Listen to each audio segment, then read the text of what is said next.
Hello viewers! Welcome do my channel before the rain. இன்னைக்கு இந்த வீடியோல சங்கரா மீன் தோல் பிரியாம எப்படி ஃப்ரை பண்றது? அதுதான் பார்க்க போறோம். பார்க்கலாம்.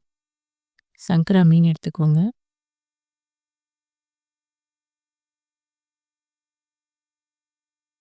இந்த சங்கரா மீனோட தனி மிளகாய் தூள், மஞ்சள் தூள், சீரகத்தூள்,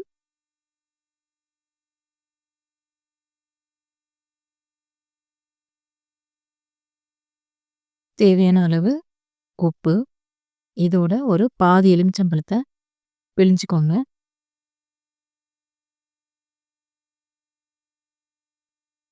எலுமிச்சம்பழம் சேர்க்கும்போது ஃபிஷ்ஷோட டேஸ்ட் நல்லாயிருக்கும். இதோட தேங்காய் எண்ணெய் கொஞ்சமா சேர்த்துக்கலாம். இப்போ இத அப்படியே எல்லா இடத்துலயும் படுற மாரி நல்லா மிக்ஸ் பண்ணி ஒரு 10 நிமிஷம் ஃப்ரீசர்ல வச்சுருங்க. இந்த மசாலா எல்லா இடத்துலயும் படுற மாதிரி கோட் பண்ணிக்கலாம்.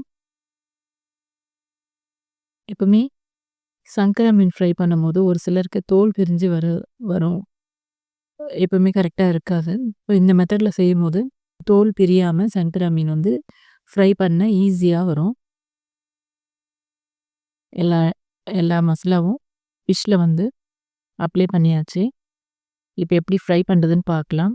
ஒரு தவா வச்சுக்கோங்க. அந்த தவால தேவையான அளவு எண்ணெய் சேர்த்துக்கோங்க.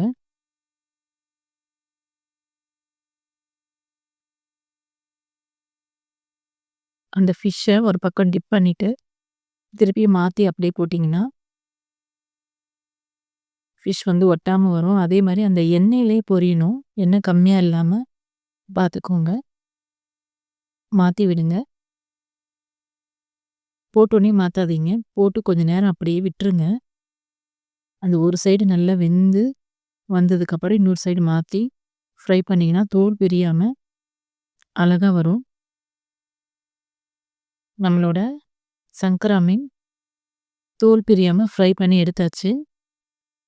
நெக்ஸ்ட் பேட்ச் இப்போ போடுறேன்.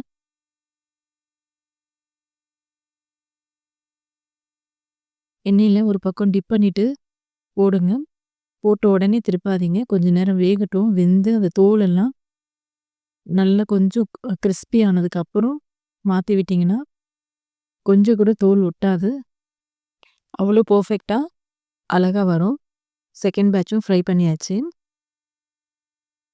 பாருங்க, தோல் கொஞ்சம் கூட ஒரு இடத்துல கூட பிரிஞ்சு இல்லை. அதே டைமில் ஃபிஷ்ஷும் நல்லா வெந்திருக்கு.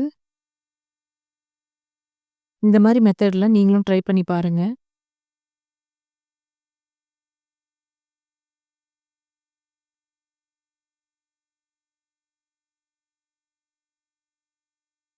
ஓகே வியூவர்ஸ், சப்ஸ்கிரைப் பண்ணாமல் பார்த்துட்டு இருந்தீங்கன்னா சப்ஸ்கிரைப் பண்ணிக்கோங்க. தேங்க்யூ.